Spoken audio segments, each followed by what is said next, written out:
సరే, ఆ తర్వాత ఏం జరిగింది అనంటే కర్ణుడు పంపించాడు. సరే, నేను వస్తున్నాలే పద, వాడి సంగతి ఏంటో చూస్తాను అని చెప్పి ఈయన గారు బయలుదేరాడు. ఏమైంది? భూయాశ్చ యోధయామాసు కృత్వా కర్ణమదగ్రతః మహతారథ సంగేన రథచారేణ చాప్యుత వైకర్తనం పరీప్సంత గంధర్వాన్ సమవాగిరన్. కర్ణుడు ముందుంచుకొని గంధర్వులను ఎదిరించాడనమాట ఆయన గారు. కర్ణుడు తనను తాను రక్షించుకుంటూ గంధర్వుల మీద యుద్ధం చేయటానికని చెప్పి ప్రయత్నం చేశాడు. భయంకరమైనటువంటి బాణప్రయోగాలు చేసుకున్నారు. వాళ్ళు చేశారు, వీళ్ళు చేశారు.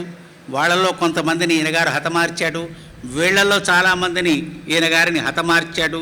అయినప్పటికీ కూడా గంధర్వులు భయపడి వెనకంజ వేయక చిత్రసేనుడిని దగ్గరికి వెళ్ళి తమ యొక్క విశేషాన్ని చెప్పడం జరిగిందన్నమాట.